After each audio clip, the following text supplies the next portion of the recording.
In 2012, Richard Whitehead won gold at the London Paralympics, achieving a lifelong dream of becoming the fastest man on blades. But it's not all about winning medals, it's about the kind of impact and the legacy that you can leave on not just sport, but obviously the people that are inspired by sport. But as the double amputee crossed the finish line in London, the medical aid organisation Médecins Sans Frontières, also known as Doctors Without Borders, were treating casualties of the conflict in Syria. I don't know if I'm ever shocked so much as sometimes appalled by what munitions can do to the body and what our fellow man can do to each other. Now the aid organisation have invited Richard to an MSF-supported hospital on the Jordanian border with Syria. The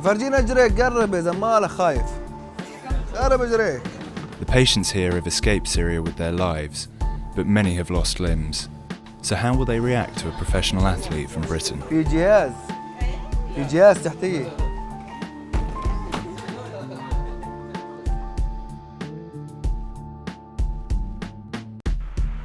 At the MSF-supported hospital in Al Ramtha, people who have sustained traumatic injuries in the conflict undergo treatment, rehabilitation and counselling. This project is different from some of the other ones that MSF is involved with. A lot more severe wartime injuries, that is particularly war injuries due to munitions, blasts, artillery, mines, explosives, which can be very devastating to the patients involved, the victims of the Syrian wars. Rather than a simple gunshot, which may heal up after a few days, it often takes weeks or months to heal in from wounds like this, and it can take 15, 20, 30 operations on the part of myself and our orthopedic surgeon in order to get these patients on the road to recovery.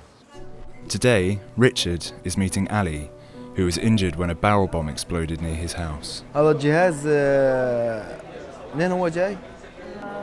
from where did you get this? These legs are from Great Britain.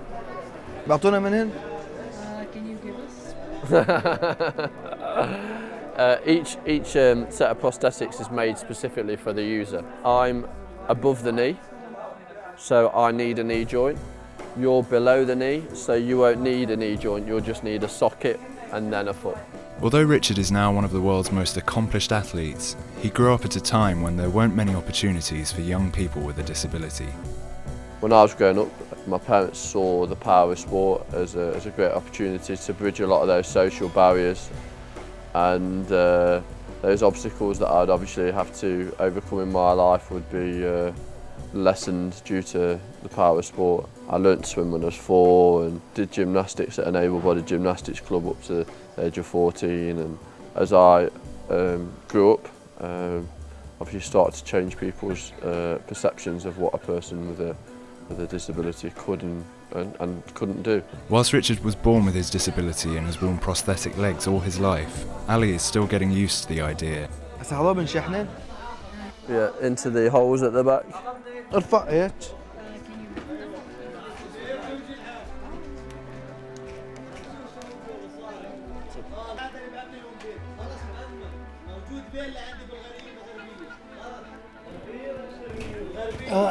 it, yeah? Yeah. A lot. هي بتمشي لحالها والله هو مشيها. Does it work on its own or do No, you have to? I have to work here. هو بيمشيها. أنت بتمشيها. قديش ركاض فيها؟ Not with these, no. I've got other legs that I run with. It will still be many weeks before Ali can be fitted with prosthetics and walk again. First, he must undergo physiotherapy and psychological counselling in order to come to terms with his loss. Ali, he has a below-knee amputation with some unstable mood.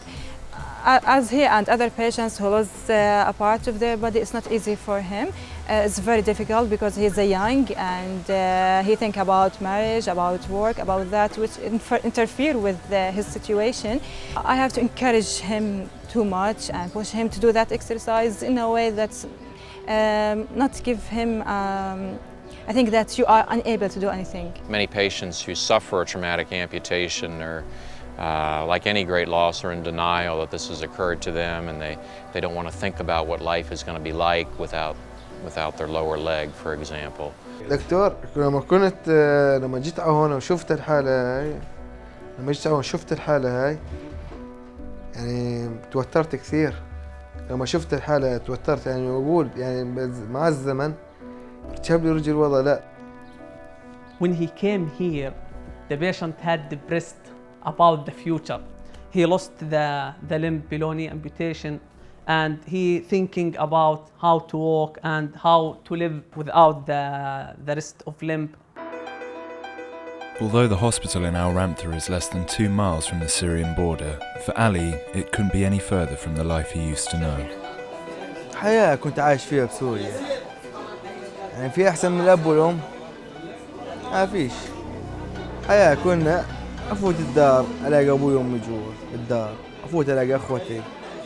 هسه بسوريا لما كنت أفوت على الدار أتذكر أيام زمان ما ألاقي حدا. هون انجن. بس إنه أنا شعور لقدام أرتب طرف ما بديش شيء. It's really important to have goals and aspirations in life, and whatever your circumstance. Here in a conflict situation, it's about being positive and guiding people through the process of getting back onto their feet, getting back to their loved ones, and that's really important that somebody like myself can come and relate to their circumstance through my disability and some of the challenges that I've had to overcome, and hopefully they take that from my visit. Do you think that with the prosthetic you'll be able to get back to normal life? إن شاء الله. Good. Yeah, good. Yeah. إن شاء الله. تمام. أنا رجلي راحت ونسيناها. لما ركب الطرف راح أتذكر رجل جديدة ركبت لي. And then be able to run. أنت تعودت لهم مظبوط؟ وأنا بس أركب طرف راح أتعود لهم. Good. Yeah. Good. Definitely. Good. Good. Richard's visit provides a rare opportunity for patients to see firsthand what it's like living with prosthetics. They asking if how long you have on a prosthesis and how you deal with them. What's the kind of prosthesis you have? Did you get married? How you are running with this prosthesis? Many questions they asked. They didn't imagine before that they can be walk again. But when they saw Richard, all their images are different now. He gave him hope. جاي فرجين اجى من الله كثر خيره. اجى من بريطانيا عشان يفرجينا شلون نجري ويعطينا معنويات. شلون مستحمل نركبها يعني قال لي عودت عليها. واحنا ان شاء الله لو ركبنا طرف راح نتعود نفسي عليها. People like Ali face an uncertain future. Once they are well enough to leave hospital, some will return to Syria. Others will settle in Zatari, a Jordanian refugee camp that is home to more than 100,000 Syrians.